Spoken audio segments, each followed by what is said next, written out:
إن الحمد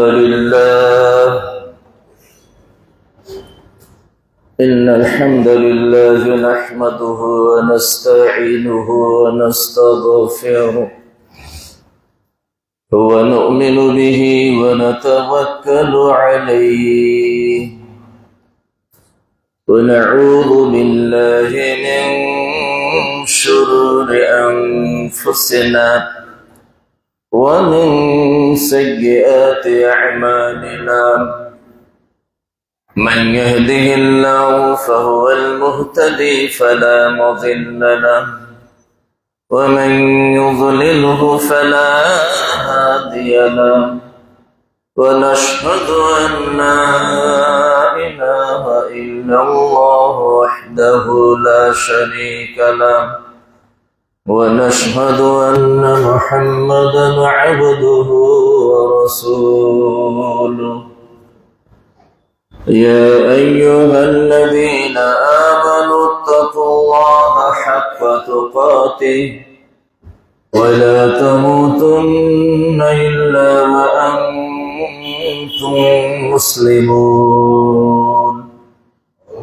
أما بعد فإن خير الحديث كتاب الله وخير الهدي هدي محمد صلى الله عليه وسلم وشر الأمور محدثاتها وكل محدثة بدعة وكل بدعة ضلالة وكل ضلالة في النار فأعوذ بالله من الشيطان الرجيم بسم الله الرحمن الرحيم لقد كان لكم في رسول الله أسوة حسنة وقال تعالى في موضع آخر الذين إن مكناهم أقاموا الصلاة وآتوا الزكاة وأمروا بالمعروف ونهوا عن المنكر الآية الحمد لله সম্মানিত ও সমবেত মুসলিয়ানে کرام শুরুতে আমরা সেই মহান স্রষ্টা রব্বুল আলামিনের প্রশংসা জ্ঞাপন করছি যার অশেষ অনুগ্রহে আমরা আজকে প্রতি জুমার ন্যায় জুমার সালাত আদায় করার লক্ষ্যে বংশাল পিয়ালাওয়ালা মালিবাগ মসজিদে সমবেত হতে সক্ষম হয়েছি। দরুদ এবং তাসলিমাত সর্বযুগের সর্বশ্রেষ্ঠ মহামানব বিশ্বনবী মুহাম্মদুর রাসূলুল্লাহ সাল্লাল্লাহু আলাইহি ওয়াসাল্লামের প্রতি অযুত ধারায় বর্ষিত হোক। সাথে সাথে পৃথিবীর তামাম মুসলিম মুসলিমাত মুমিন মুমিনাত যারা আমরা বেঁচে আছি এবং যারা আমাদের মাঝ থেকে চিরবিদায় গ্রহণ করেছেন তাদের উপরও আল্লাহর করুণা দ্বারা বর্ষিত হোক, আমরা বলি আমিন। সম্মানিত মুসলিয়ানে کرام, বর্তমান যে আরবি মাস চলছে আমরা জানি অত্যন্ত গুরুত্বপূর্ণ একটি মাস। সেই মাসটির নাম কি? রবিউল আউয়াল। গণনার দিক দিয়ে আরবি মাসের গণনার দিক দিয়ে ৩ নম্বর মাস। এটি অবশ্যই ঐতিহাসিক মাস, কেননা সর্বযুগের সর্বশ্রেষ্ঠ মহামানব নবী এবং রাসূলদের যিনি অধিনায়ক বিশ্বনবী মুহাম্মদুর রাসূলুল্লাহ সাল্লাল্লাহু আলাইহি সাল্লাম এই মাসে জন্মগ্রহণ করেছেন, আবার এই মাসেই তিনি মৃত্যুবরণ করেছেন। তো সেই দিক থেকে অবশ্যই অত্যন্ত গুরুত্বপূর্ণ মাস। তবে জন্মের ব্যাপারটা বেশ কিছু মতামত থাকলেও সবচাইতে নির্ভুল মত হচ্ছে ৯ই রবিউল আউয়াল। এটা নিয়ে ব্যাখ্যা বিশ্লেষণ দিয়ে আগে কথা বলেছি, আজকে কথা বলার সুযোগ নেই যেহেতু অনেক আজকে কথা সময় নির্দিষ্ট। তো আমরা 12ই রবিউল আউয়ালের যে মতটা, এটা খুবই দুর্বল এবং এই মতের ভিত্তি নাই। 9ই রবিউল আউয়াল এটাই হচ্ছে সবচাইতে বিশুদ্ধ মত, এবং এই মাসেই তিনি পরলোক গমন করেছেন। আচ্ছা বলেন তো, একই মাসে বা একই বারে বা একই সপ্তাহে, যেটাই হোক, একই মাসে যদি জন্ম হয় আর মৃত্যুও হয়, তাহলে প্রভাব কোনটা বেশি পড়বে? জন্মের দিনে না মৃত্যুর প্রভাবটা বেশি পড়বে? অবশ্যই মৃত্যুর প্রভাবটাই বেশি পড়বে, তাই না? তাহলে একই মাসে জন্ম এবং মৃত্যুর প্রভাবটা যেন আমাদের চিন্তা চেতনায় থাকে না, আর জন্মের তারিখ নিয়েই আমরা এমন কিছু কাজ করি যা বিশ্বনবী মুহাম্মদ সাল্লাল্লাহু আলাইহি ওয়াসাল্লাম নিজেও করেননি। প্রায় লক্ষাধিক সাহাবী তারাও জীবনে কোনোদিন করেননি। 4 জন ইমাম গুজরে গেছেন, মহিমান্বিত 4 জন বড় ইমাম সেই যুগে, তারাও কোনোদিন করেননি। তাবেঈগণের জীবনেও তার কিছু পাওয়া যায় না। এটা অনেক পরে শিয়াদের দ্বারাতে আবিষ্কৃত এই বিশেষ করে ঈদে মিলাদুন নবী, জাশনে জুলুসে ঈদে মিলাদুন নবী, এটা সম্পূর্ণই ইসলাম বহির্ভূত একটি বিষয়। এটা যদি এতই গুরুত্ব থাকতো, জন্মদিবস পালন করা, মৃত্যু দিবস পালন করা, কোন দিবস পালন করা ইসলামের রুচির বাইরে। এরপরে এটা যদি এত গুরুত্বপূর্ণ বিষয় থাকতো, তার আচ্ছা বলেন তো, নবুয়তি পাওয়ার পরেও তো বিশ্ব নবী মোহাম্মদ 23 বছর জীবিত ছিলেন। আমরা যেমন আমাদের জন্মদিবস পালন করি, আরে বাচ্চাদের পালন করি তো করি, এই বৃদ্ধরাও জন্মদিবস পালন করি অনেকে। আর মরা তো হয়ে গেল দীর্ঘ সময়, 20 বছর 30 বছর, এখন শোক দিবস আর মৃত্যু দিবসই নাকি শেষ হয় না। এগুলো ইসলাম বহির্ভূত কাজ, এটা নন মুসলিমদের কালচার। সম্মানিত উপস্থিতি, আমাদের কাজ কি? আমরা খতিবরা কেন আপনারা আমাদের কথা শুনেন? জুমাবার কেন হয়? আমরা কেন খুতবা দিই? সমাজের যে ত্রুটি বিচ্যুতি গুলা, সামাজিক ভাবে হোক, ব্যক্তিগত হোক, পারিবারিক হোক এবং দেশীয় হোক, আন্তর্জাতিক বিষয়ও যদি হয়, আমরা এই খুতবার মঞ্চ থেকে আমরা বলার চেষ্টা করি, এবং ইসলামের আলোকে। আপনি জন্মদিবসকে অনেক পছন্দ করেন, ভালোবাসেন, জন্মদিবস করেনও, ছেলে মেয়েদের নিজের জন্মদিবস করেন। আপনার সাথে আমার যতই সুখ্যাতি থাক না কেন, আপনার জন্মদিনের প্রশংসা আমার দ্বারাতে হবে না। আমি মরা পর্যন্ত আপনার জন্মদিবস পালনের বিরুদ্ধেই কথা বলে যাব। এটি তো বাস্তব। কারণ আমাকে বলতে হবে ইসলাম আমাকে কি বলছে, এটাই আমাকে বলতে হবে। সম্মানিত উপস্থিতি, যাই হোক, সংক্ষিপ্ত কথা যে এই মাসটি আপনাকে আমাকে স্মরণ করিয়ে দেয় যে বিশ্বনবী মুহাম্মদ সাল্লাল্লাহু আলাইহি সাল্লামের আদর্শই প্রত্যেকটা মুমিন মুসলিমদের জন্য উত্তম আদর্শ। এই আদর্শ দিয়েই আপনার ব্যক্তি জীবন, আপনার পরিবার, আপনার সমাজ, আপনার দেশ এবং গোটা পৃথিবীকে এই বিশ্বনবীর আদর্শের রঙে রঙিয়ে তুলতে হবে। এটাই হচ্ছে মুমিনের দায়িত্ব। এই প্রত্যেক রবিউল আউয়াল মাসে আমরা এটাই আমাদের শপথ নেওয়া উচিত যে কোথায় কোথায় রাসূলের আদর্শ লঙ্ঘিত হচ্ছে, কোথায় কোথায় রাসূলের আদর্শকে অপমানিত করা হচ্ছে, কোথায় কোথায় রাসূলের আদর্শকে জলাঞ্জলি দিয়ে শয়তানের আদর্শ আমরা মেনে চলছি, এগুলাকে উল্লেখ করে এগুলাতে রাসূলের আদর্শ প্রতিষ্ঠিত করার অঙ্গীকার যদি আপনি আমি নিতে পারি, তাহলে আমাদের মাঝে রবিউল আউয়াল মাসটি এসে সার্থক হবে। আর না হলে হবে না। রাসূলের ভালোবাসা ওই জশ্নে জুলুস ঈদে মিলাদুন নবীর মাধ্যমে না, মিলাদ মাহফিলের মাধ্যমে না, শুধু দরুদ শরীফ পাঠ করার মধ্যেই সীমিত বিষয়টা তা না। রাসূল বলছেন লাকাদ কানা লাকুম ফি রাসূলিল্লাহি উসওয়াতুন হাসানাহ, বিশ্বনবী মুহাম্মদ সাল্লাল্লাহু আলাইহি ওয়াসাল্লামের জীবনে তোমাদের জন্য উত্তম আদর্শ রয়েছে। তুমি যে হও না কেন, তুমি যদি ধনী হও তবুও রাসূল বলছেন আমার আদর্শ তোমাকে ফলো করতে হবে। তুমি যদি গরিব হও আমার আদর্শ ফলো করতে হবে।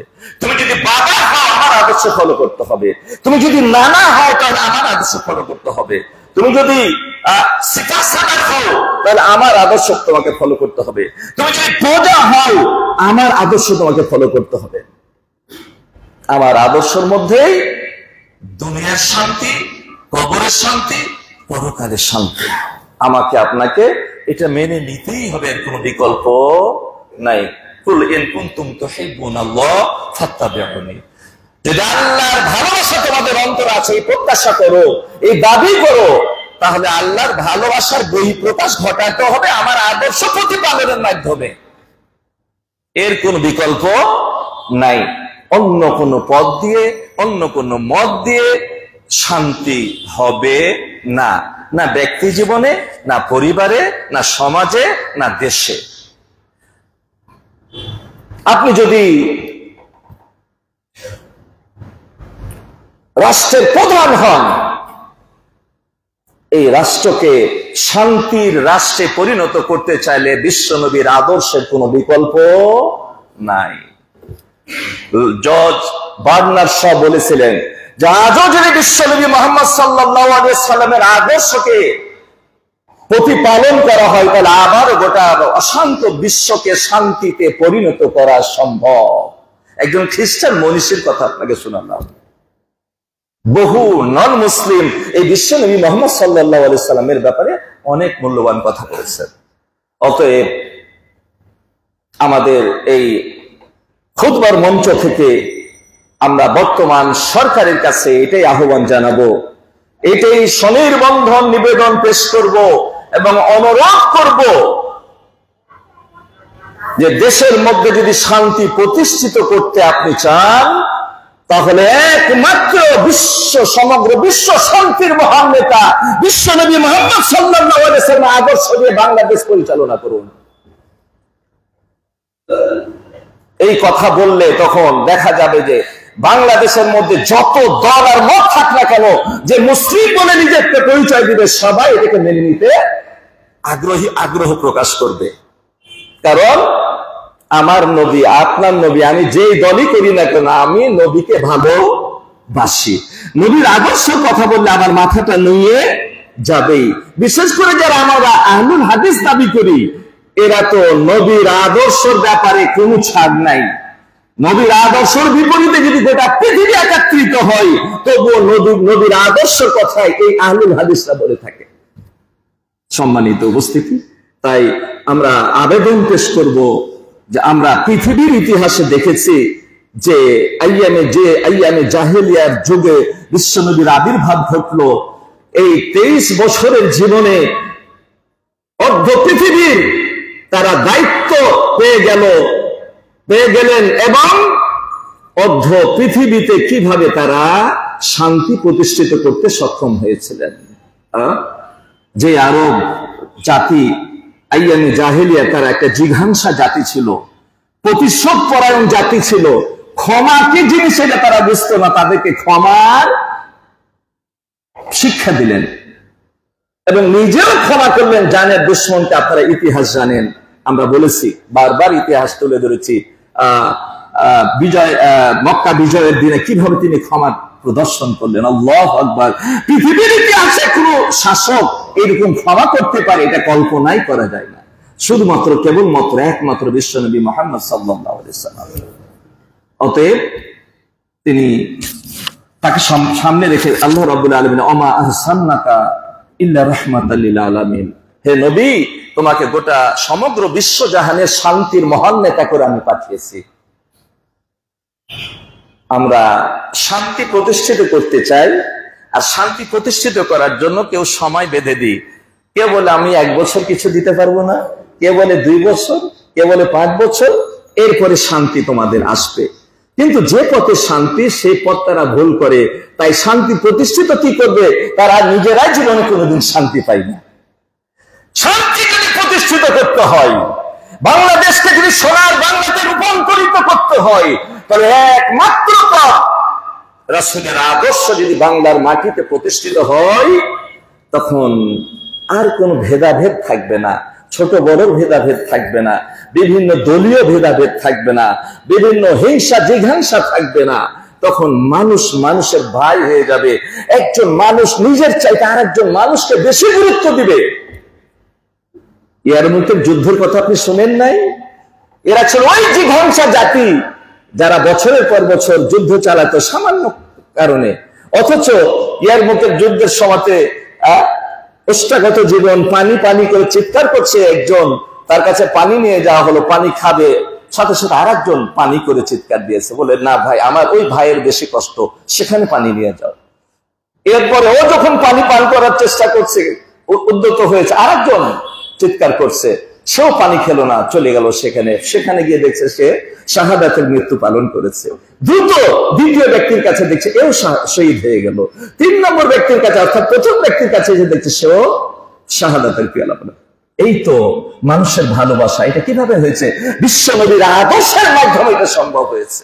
এই জিঘাংসা জাতিকে এইরকম শান্তির জাতিতে রূপান্তরিত করা সম্ভব। বাংলাদেশ যত বড়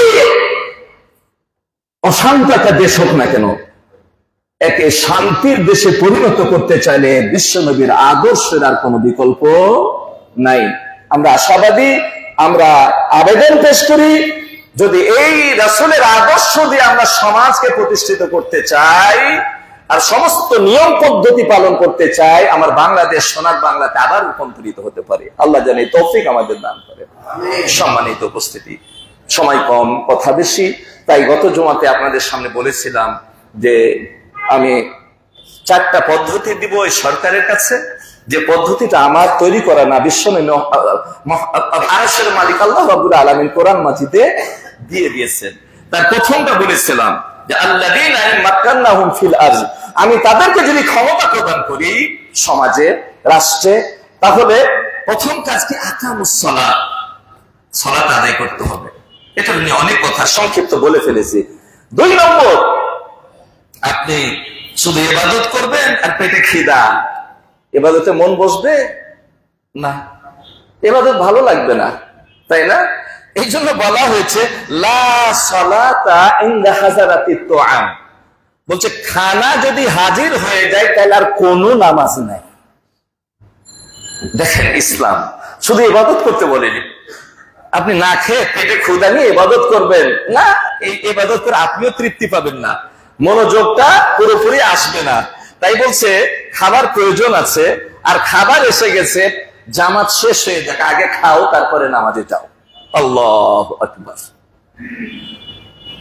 প্রথম মানুষের চরিত্র গঠন করার সবচেয়ে বড় হাতিয়ার হচ্ছে সালাত, কারণ এই সালাত মানুষকে যত রকমের অন্যায় অশ্লীলতা আছে তার থেকে সালাত তাদেরকে হেফাজত করবে।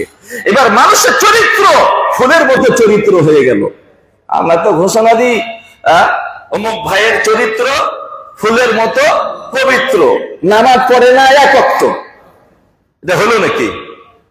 এবার বলা যাবে না নামাজ ছাড়া ফুলের মতো চরিত্র হতে পারে না, নেশায় থাকে মত্ত, এদেরকে ফুলের মতো চরিত্র বলা যাবে না।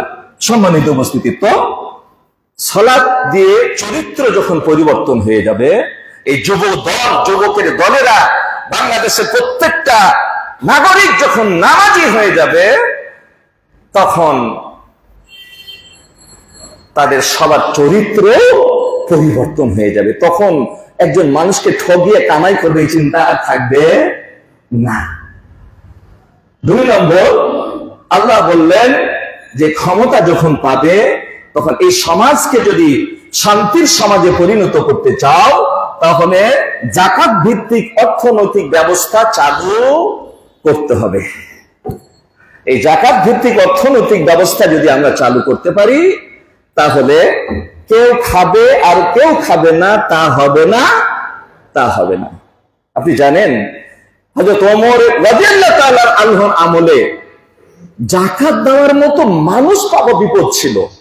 আমার যাকাত আরেকজনকে না দেওয়া পর্যন্ত তো আমার হক আদায় হচ্ছে না, যাকাতের পোটলা পাটলি নিয়ে টাকার পোটলা পাটলি নিয়ে রাস্তায় রাস্তায় ঘুরে বেড়াতো, জাকাত দিব, দিলে আমি বিপদ থেকে যেন বাঁচি, আমার জাকাতটা আদায় হলো। একজন মুসাফিরকে দেখেছে জাকাত দেওয়ার জন্য, মনে করছে কি জাকাতটা বোধহয় দিব, এরকম একটা ভাব, কথায় বার্তা বলছে সেও নাকি জাকাত নিয়ে ঘুরছে, কাকে দিতে পারে। ইতিহাস বলে এটা কথা। তো অর্থনৈতিক জাকাত ভিত্তিক অর্থনৈতিক ব্যবস্থা আপনাকে চালু করতে হবে। আজকে গোটা পৃথিবীতে এবং বাংলাদেশে সুদ ভিত্তিক অর্থনৈতিক ব্যবস্থা চালু হচ্ছে। আর এই অর্থনৈতিক ব্যবস্থাতে কি হবে? বড় লোকেরা শুধু বড় লোক হবে, আর গরিবেরা কি গরিব হবে। এটা পুঁজিবাদীদের একটা দর্শন, এটা কোন মুসলিমের তৈরি করা বিষয় না। কারণ এই সুদ এমনই একটি মারাত্মক পাপ, এই সুদ এমনই একটি মারাত্মক পাপ যে পাপ করলে মানুষের আরো হাহাকার বেড়ে যায়, মানুষের আরো কষ্ট বেড়ে যায়, মানুষের মাঝে এই যে সংকট আরো বেড়ে যায়, দুর্ভিক্ষ আরো দেখা দেয়। কেন দুর্ভিক্ষ দেখা দেয় বলবেন? দুনিয়াতে আল্লাহ রাব্বুল আলামিন নগদ কিছু শাস্তি দেন, যে কোনো অপরাধের শাস্তি তো পরকালে হবে, তাই না? কিন্তু দুনিয়াতে কিছু টাটকা নগদ কিছু শাস্তি দেন, তার মধ্যে সুদটা হচ্ছে অন্যতম। বলছে মা যাহারা রিবা ওয়াস জিনা ফি তারিয়াতি আদানাল্লাহু বিইহলাকিহিম, যে সমাজে সুদ এবং জিনা প্রসার করবে, আল্লাহ রাব্বুল আলামিন সেই জায়গাকে ধ্বংস করার জন্য অনুমতি দিয়ে দেন, ফেরেশতাদের দায়িত্ব দিয়ে দেন যে এই অংশটাকে ধ্বংস করে দিতে হবে। তাহলে টাটকা আযাবের দুটি কারণ পেলাম, তার মধ্যে প্রথমে বলা হচ্ছে রিবাস, তারপরে বলা হচ্ছে জিনা। তাহলে এই সুদটা পৃথিবীর মধ্যে বিপর্যয় এবং ধ্বংস এবং আল্লাহ প্রদত্ত গজবের একটা কারণ। আসুন এর কিছু দিক সংক্ষিপ্ত আপনাকে আমি বলতে চাচ্ছি। সুদ নিয়ে অনেক কথা, কয়েকটা খুতবার প্রয়োজন। আজকে গুরুত্বপূর্ণ কিছু কথা আপনাদের সামনে তুলে ধরতে চাচ্ছি, যে কেন জাকাত ভিত্তিক অর্থনৈতিক ব্যবস্থা চালু করতে হবে বাংলাদেশের মাটিতে। তাহলে সুষম বন্টনের মাধ্যমে গোটা বাংলাদেশের মানুষ আর কেউ খাবে আর কেউ খাবে না, তা হবে না, তা হবে না। এটাই বাস্তবায়িত হবে। আপনাকে সুদের উপকারিতা এবং অপকারিতা নিয়ে আমি কিছু কথা আপনাদের সামনে বলছি। আসুন, প্রথম, সুদ এমনই একটি মারাত্মক পাপ। আগে কিছু ক্ষতির দিকগুলো আপনাকে বলি। এমন একটা মারাত্মক পাপ, আল্লাহ রাব্বুল আলামিন বলছেন, ইয়া আইয়ুহাল্লাযীনা আমানু তাকুল্লাহা ওয়া দারু মা বাকিয়া মিনার রিবা, হে মুমিনেরা তোমরা সুদকে, ঈমানদারেরা তোমরা সুদ ওয়া দারু মা বাকিয়া মিনার রিবা, সুদের যে বর্ধিত, জানেন সুদ শব্দ, রিবা শব্দের অর্থ হচ্ছে প্রবৃদ্ধি, অতিরিক্ত, অর্থাৎ সমজাতীয় জিনিসের কম বেশি করে নেওয়াটাই হচ্ছে সুদ। কুল্লু কারজিন জাররা মানফাআতান ফাহুয়া রিবা, যে ঋণ লাভ বয়ে আনে সেটাই হচ্ছে কি সুদ। আর অনেক সংজ্ঞা আছে, আমি বলছি না, দুই একটা বললাম। এখানে বলা হচ্ছে সুদের যেটা বাকি অংশ অর্থাৎ বর্ধিত অংশ, সেটাকে তোমরা ছেড়ে দাও যদি তোমরা নিজেকে মুমিন বলে দাবি করো। অর্থাৎ কোন মুমিন সুদী কারবার করবে না। যদি মুমিন হয় তাহলে এটা ছেড়ে দাও, আর যদি না ছাড়া হয় তাহলে ঈমানের ব্যাপারে কি তার ত্রুটি রয়ে গেল। আচ্ছা, ফাইন লাম তাফআলু ফাআযানু বিহারবিন মিনাল্লাহি ওয়া রাসূলিহি, বলছে এই সুদী কারবার যদি তুমি না ছাড়ো তাহলে আল্লাহ এবং রাসূলের সাথে যুদ্ধের জন্য প্রস্তুতি গ্রহণ করো। আল্লাহু আকবার। আপনি কি চিন্তা করেছেন যে এই সুদ কত বড় মারাত্মক? আরো কয়েকটা হাদিস আর আয়াত আপনাকে শোনাই, এরপরে বুঝতে পারবেন যে সুদটা কত মারাত্মক। এরপরে বলা হচ্ছে যে সুদ যারা দেয় এবং যারা নেয়, যারা খায়, যারা খাওয়ায়, যারা লেখে এবং যারা সাক্ষী থাকে, এই চারজন সুদের ব্যাপারে সম্পৃক্ত চারজনের ব্যাপারে বিশ্বনবী মুহাম্মদ সাল্লাল্লাহু আলাইহি ওয়াসাল্লাম অভিসম্পাত করেছেন, লানত করেছেন। লাআনা রাসূলুল্লাহ সাল্লাল্লাহু আলাইহি ওয়াসাল্লাম আকিলা রিবা ওয়া মুকিলাহু ওয়া কাতিবাহু ওয়া শাহিদাইহি ওয়া কালাহুম সাওয়াউন। এবং শেষে বলছেন যে দেয় আর যে নেই, যে লেখে আর যে সাক্ষী থাকে সবাই সমান অপরাধী। এই হাদিসটাই যথেষ্ট আজকে সুদী ব্যাংকে অ্যাকাউন্ট খোলা না খোলার ব্যাপারে বলবো, আর একটু কথা বলবো। এরপরে বলা হচ্ছে আর রিবা, দেখেন সালাসাতু ওয়া সাবউনা বাবান, এটা মারাত্মক একটা হাদিস, মারাত্মক একটা হাদিস। আপনার মধ্যে যদি ঈমান থেকে থাকে, আমার মধ্যে যদি ঈমান থেকে থাকে, তাহলে এই হাদিসটাই যথেষ্ট সুদী কারবার থেকে নিজেকে অব্যাহত রাখা, এটাই যথেষ্ট। বলা হচ্ছে সুদের সাথে সংশ্লিষ্ট 73 রকমের পাপ আছে। 73 রকমের, তাই না? আচ্ছা, বলছে আইসারুহা মিথলু আইয়ান রাজুল উম্মাহ, এর সবচাইতে ছোট পাপটা আপন মায়ের সাথে জিনা করার সময়। আমরা কি এরপরও সুদের সাথে আমরা কি দূরে থাকতে পারি? না, আমরা পারি না, আমরা পারি না। আল্লাহু আকবার। সুদ এখান থেকে প্রমাণিত হয়। আর একটা বলি, এরপরে এই হাদিস এবং পরের হাদিসটা ছোট্ট একটু ব্যাখ্যা দিব।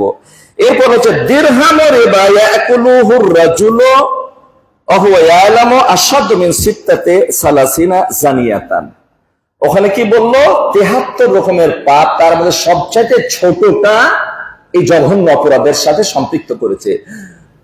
কোন অপরাধের জন্য এত জঘন্য উক্তি করা হয়নি, এত বিব্রতকর, যেটা শুনলেই একটা কেমন যেন লাগে, এটা যেন মুখ দিয়ে বলতে যেন কষ্ট হয়। এরপরে বলা হচ্ছে দিরহামু রিবা, সুদের 1 টাকা।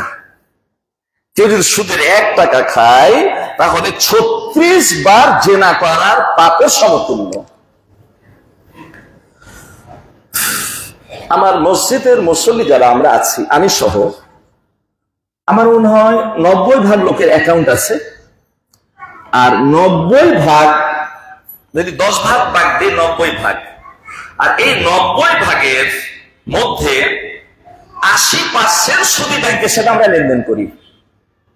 আচ্ছা বলেন তো, যদি কোন ব্যক্তি আসে, যদি শুনি যে এই যুবকটা তার মায়ের সাথে জেনা করে, ওর সাথে কি আপনি ভালো আচরণ করবেন?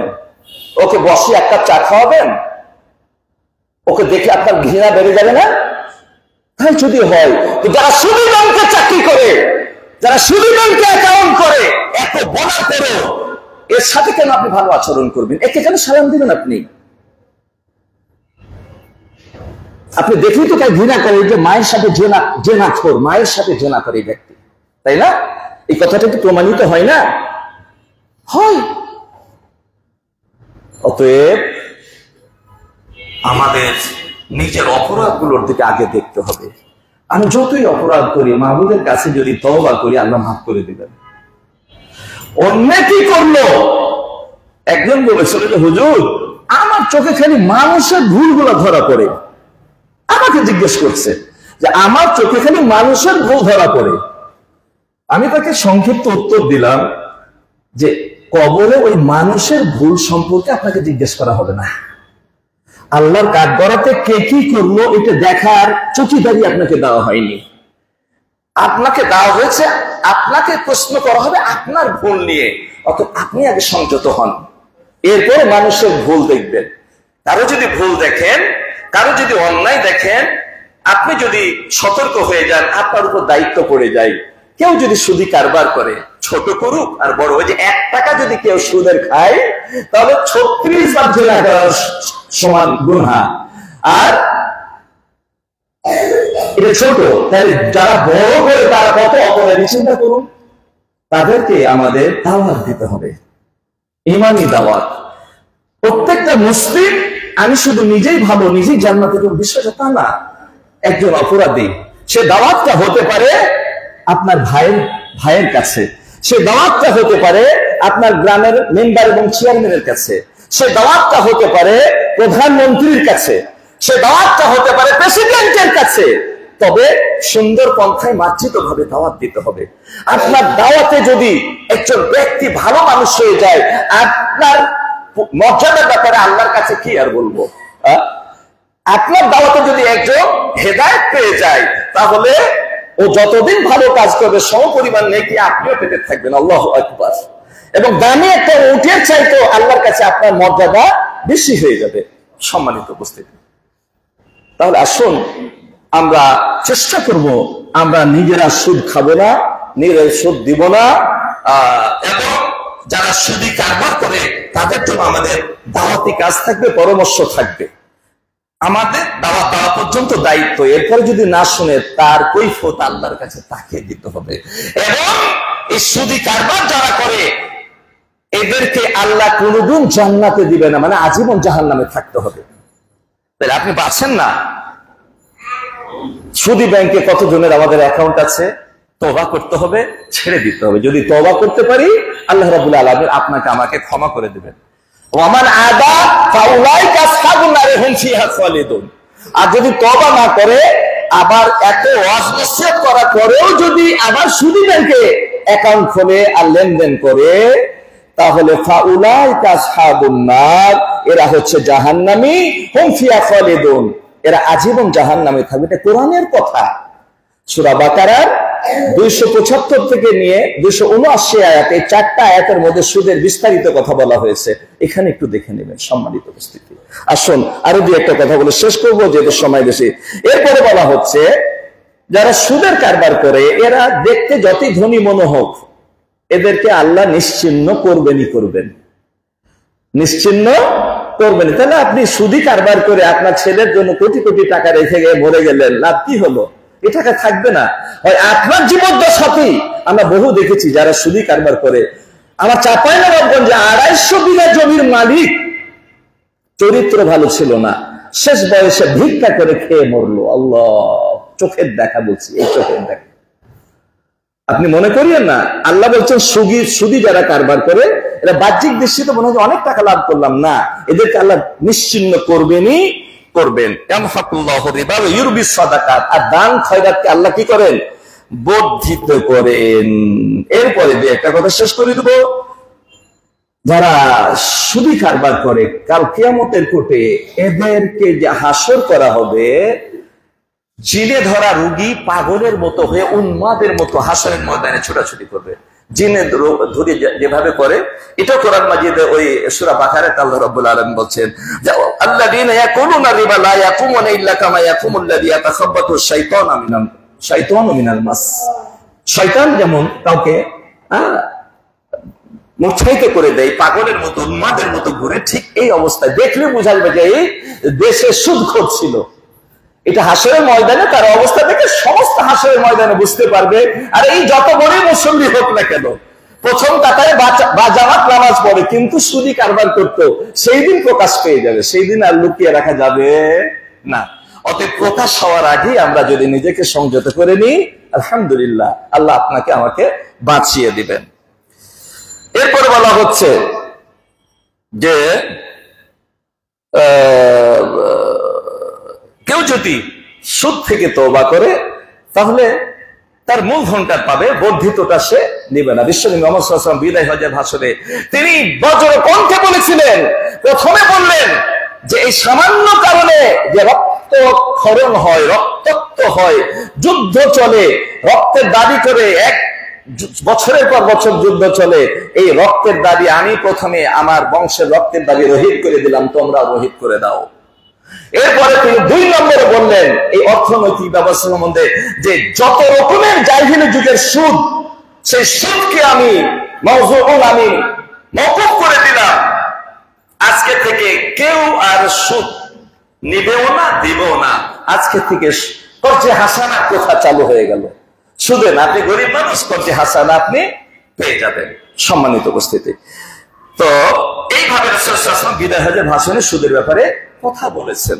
শুধু তাই নয়, আরো মারাত্মক কিছু কথা রয়েছে। আপনাদেরকে আমি বলি যে সুদের ব্যাপারে আল্লাহ রাসূল বলেছেন, কি বলেছেন? তিনি বলেছেন যে যারা সুদ খাবে কাল কিয়ামতের কোর্টে কিভাবে উঠবে। বলছে আমি দেখলাম কখন, যখন আমাকে মেরাজের রাত্রে নিয়ে গেল, বজ্রপাতের একটা বিকট আওয়াজ। তো দেখলাম কিছু লোক, তাদের পেটটা অনেক বড়, পেটের মধ্যে কোন সাপ বিচ্ছু গিজগিজ গিজগিজ করছে, আর সে বিকট বজ্রের মতো আওয়াজ করে চিৎকার দিচ্ছে। আমি জিবরিলকে জিজ্ঞেস করলাম, জিবরিল এরা কারা? বলছে হুম আকলাতুর রিবা, এরা হচ্ছে সুদখোর। তাহলে সুদখোরের কিয়ামত কিভাবে হবে এটা বুঝতে পারলেন। আরে জাহান্নাম তো যাবেই, কবরে যে শত শত বছর কবরের জগতে থাকবে, এই কবরের জগতের শাস্তির কথা এর আগে আমি অনেক বলছি, একটা লম্বা হাদিস কবরের জগতে আলামে বারজাখের শাস্তির ব্যাপারে। রাসূল বললেন, আমাকে নিয়ে যাওয়া হলো, দেখলাম একটা পুষ্কুনি, রক্তের পুষ্কুনি। এই রক্তের পুষ্কুনি মাঝখানে একটা জন সাঁতার কাটছে, হাবুডুবু খাচ্ছে। জীবন বাঁচার জন্য যখন কিনারায় আসতে চাচ্ছে, কিনারে দাঁড়িয়ে আছে একজন ফেরেশতা, বড় বড় পাথর দিয়ে এমন জোরে আঘাত করছে, আবার সে মাঝ নদীতে চলে যাচ্ছে। এইরকম হতেই আছে। আমি জিজ্ঞেস করলাম, জিবরিল এ কোন অপরাধী এত কঠিন শাস্তি? বলছে আকলাতুর রিবা বা আকিলুর রিবা, এরা হচ্ছে সুদখোর। তাহলে সুদখোর দুনিয়াতেও তার নাজেহাল অবস্থা হবে, কবরের, এটা কবরের আযাবের কথা, এটা কবরে এই ধরনের আযাব, মানে আলামে বারজাখ মানে কবর আর কি হবে। আর পরকালে তো কঠিন শাস্তি। সবশেষে যে হাদিসটা আপনাদের বলবো, আল্লাহ রাসূল বলেছেন যে আরবাআতুন হাক্কুন আলাল্লাহ আল্লা ইউদখিলাল জান্নাতা ওয়ালা ইউযিকা নাঈমাহা। যে চার প্রকার ব্যক্তি আছে যে জান্নাতে যাবে না, তার নিয়ামত সে চাখতে পারবে না, নিয়ামতের স্বাদ সে কোনোদিনই পাবে না। প্রথম হলো মুদমিনুল খামর। চার প্রকারের মধ্যে প্রথম বলা হচ্ছে যারা নেশাখোর, সিগারেট খায়, জর্দা খায়। আমরা তো সিগারেট জর্দাকে হালাল মনে করি, তাই না? 100% হারাম। ওই জনি ওয়াটার ব্ল্যাক আর জনি ওয়াটার রেড, কেরু আর বাংলা, এটা খাওয়া যা, আর জর্দা আর সিগারেট খাওয়া তা। ওই নেশাখোর একই।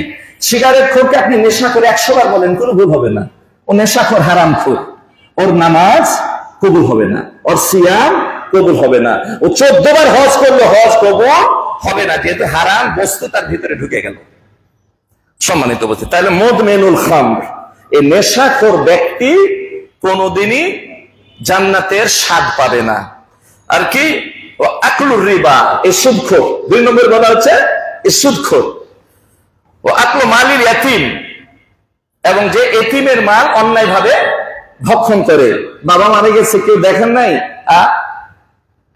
দায়িত্ব দেওয়া হয়েছিল, কিন্তু কৌশল করে ভক্ষণ করতে থাকে এদের। সবশেষে ওই সমস্ত হতভাগাদের কথা, হতভাগাই বলবো, যারা পিতামাতার সাথে খারাপ আচরণ করে, খারাপ ব্যবহার করে, এরা বড় হতভাগা। পিতামাতা আলোচনা তো অনেক করেছি, আবারও করব, আবারও শুনবো আমরা। শেষে এতটুকুন কথা বলি যে রাসূল সাল্লাল্লাহু আলাইহি ওয়াসাল্লাম বললেন, তোমার পিতামাতা তোমাদের জন্য জান্নাত, তোমার পিতামাতাই তোমাদের জন্য জাহান্নাম।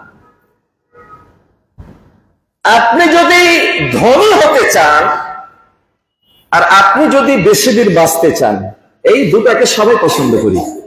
বেশি দিন বাঁচা, দেখেন ওর বয়স হয়ে গেছে 95 বছর, তারপরে মরতে রাজি না। ও মরতে রাজি না, যে বাবারে আর কয়টা দিন বেঁচেই নি, এত মরার চিন্তা করে না সে। তাহলে বেশি দিন বাঁচতে 100 জনের মধ্যে 100 জনই চাই, কেউ মরতে চাই না। মুসার মতো ব্যক্তি যদি মালাকুল মউতকে থাপ্পড় মেরে বিদায় করে দেয় তার জান কবজের কথা শুনে, তাহলে আপনি আর আমি কে? তাহলে আমরা কেউ মরতে রাজি না। ওই দলের মধ্যে আমিও আছি, মরতে রাজি না। তবে প্রস্তুতি থাকা ভালো। 60 বছর হয়ে গেলে দুনিয়াদারি কমিয়ে নিয়ে পরকালের কাজ তখন বেশি বেশি করা উচিত। ফাসাব্বিহ বিহামদি রাব্বিকা ওয়াস্তাগফির ইন্নাহু কানা তাওয়াবা, এটা পরে আলোচনা হবে। তো আর সম্পদ, ও ডাকাত এসে বুকের মধ্যে রিভলভার দিয়েছে আর বলছে কোথায় আলমারির চাবি, তাড়াতাড়ি দে না তো উড়াই দেবো। আরে তারপরও সে বলে না, আরে আমি মরে যাই, বাল বাচ্চা তো ধন সম্পদ নিয়ে জীবনটা পার করতে পারবে। জীবনের চাইতে ধন সম্পদের মায়া আমাদের অন্তরে বেশি। কথাটা বুঝছেন? রাসূল বলছেন, তোমরা এই দুটা জিনিসকে ভালোবাসো, এই দুটা জিনিসই তোমরা পেয়ে যাবে যদি একটা কাজ করো। একের ভিতর দুই, কাজ একটা আর পুরস্কার দুই রকমের। এবং এটা দুনিয়ার পুরস্কার, পরকালে জান্নাত আছে, ওটা পরের হিসাব। নগদ পুরস্কার, টাটকা পুরস্কার কি, যে মান সাররা ইউজাদা ফি রিজকি, হাদিসটা শুনে নেন, মান সাররা ইউজাদা ফি রিজকিহি ওয়া উমরি ফালিয়াবরা আবওয়াইহি, যে চাইবে যে তার রিজিক বৃদ্ধি পাক, তার আয়ু বৃদ্ধি পাক, তাহলে সে যেন কি করে, তার বাবা মার সাথে ভালো ব্যবহার করে। আল্লাহু আকবার। হতভাগা যে বাবা মার সাথে ভালো ব্যবহার করে না। এখনো সময় আছে, ক্ষমা চেয়ে মাপ চেয়ে ভালো আচরণ করুন, ভালো আচরণ করুন। সম্মানিত, আর আলোচনা নয়, তো পরিশেষে এই কথাটি বলবো আমাদের এই খুতবার মঞ্চ থেকে, এই সরকারকে সুদ ভিত্তিক সমস্ত ব্যাংক, টোটাল 62 ব্যাংকের আলোচনা করতে পারলাম না, ব্যাংক টোটাল 62 আজকে করা যাবে না, তার মধ্যে 10টার মতো ইসলামী ব্যাংক আছে, বাকি সবগুলা সুদ ভিত্তিক ব্যাংক। এই সুদ ভিত্তিক ব্যাংক বন্ধ করে ইসলামী ব্যাংক চালু করতে হবে, তাহলে আমরা গোটা বাংলাদেশের মুসলমান সুদ থেকে আমরা বেঁচে যাব। এই আবেদন আরো দুটি থাকলে ওটা আর আরেকদের আলোচনা হবে। তাহলে প্রথমে সালাত, আর 2 নম্বর হচ্ছে সুদ মুক্ত অর্থনৈতিক ব্যবস্থা চালুর আমরা পরামর্শ দিচ্ছি বর্তমান ক্ষমতাসীন সরকারকে। আল্লাহ রাব্বুল আলামিন যেন তাকে তৌফিক দান করেন এবং গোটা বাংলাদেশের মুসলমানদের ঈমান রক্ষা করার জন্য যেন তিনি এগিয়ে আসেন। এবং এটা যদি করতে পারেন, তাহলে লক্ষ লক্ষ কোটি কোটি মানুষ হারাম থেকে বেঁচে যাবে, তার একটা নেকি আর সব আমাদের প্রধান বা ওনারা পেয়ে যাবেন, ক্ষমতাসীন ব্যক্তিরা পেয়ে যাবেন। আল্লাহ রাব্বুল আলামিন যেন ওনাদেরকে তৌফিক দান করেন। আমিন। ওয়া আখিরু দাওয়ানা আলহামদুলিল্লাহি রাব্বিল আলামিন। আলহামদুলিল্লাহিল্লাযী ওয়াকাফা ওয়া সালামুন আলা ইবাদিহিল্লাযীনা ইসতাফা, আম্মা বাদ। আউযু বিল্লাহি মিনাশ শাইতানির রাজীম। বিসমিল্লাহির রহমানির রহিম। সম্মানিত উপস্থিতি, আমাদের মাঝে কিছু দোয়ার আবেদন করেছেন। সংক্ষিপ্ত কথা, আমাদের বড় ভাই আব্দুল হালিম লাট ভাই, তিনি অসুস্থ হয়ে বাসায় রয়েছেন। আরো এক ভাই ইসমাইল নব সাহেবের, নব ভাইয়ের ছেলে ইমরানের অপারেশন হয়েছে, এবং তার আরো এক ভাই, ছোট ভাই আমাদের বন্ধুবারা হাফিজ আব্দুল সামাদ আল মাদানী, অপারেশন হয়ে বাসায় অবস্থান করছেন। তারা সকলেই অসুস্থ অবস্থায় আছে। এছাড়া যারা বাসায় আছে, হাসপাতালে, দেশে দেশের বাইরে চিকিৎসাধীন রয়েছে, রব তুমি সকলকে শেফায়ে কামেলা দান করে দাও। এবং আমরা দোয়া করি, যারা আমাদের মাঝে আরো কিছু দোয়া চেয়েছেন, কিছু সাহায্যের জন্য, ছেলে মা এরকম অসুস্থতার জন্য সাহায্যের আবেদন করেছে, আপনারা যতটুকু পারেন দিবেন। আর বিশেষ করে যারা দোয়া চেয়েছেন অসুস্থতার জন্য, তাদের সকলকে আল্লাহ তুমি শেফায়ে কামেলা দান করো। আল্লাহ তুমি সকলকে কবুল করে নাও। আল্লাহ বাংলাদেশকে একটা শান্তির দেশে তুমি রূপান্তরিত করে দাও। আল্লাহ এই বাংলাদেশের মাটিতে তুমি পুনরায় রাসূলের আদর্শ প্রতিষ্ঠিত করার এই তৌফিক বর্তমান ক্ষমতাসীনদেরকে তুমি দান করো। عباد الله رحمكم الله إن الله يأمر بالعدل والإحسان وإيتاء ذي القربى وينهى عن الفحشاء والمنكر يعظكم لعلكم تذكرون اذكروا الله يذكركم وادعوه يستجب لكم ولذكر الله تعالى أولى وجل وتم وعظم أكبر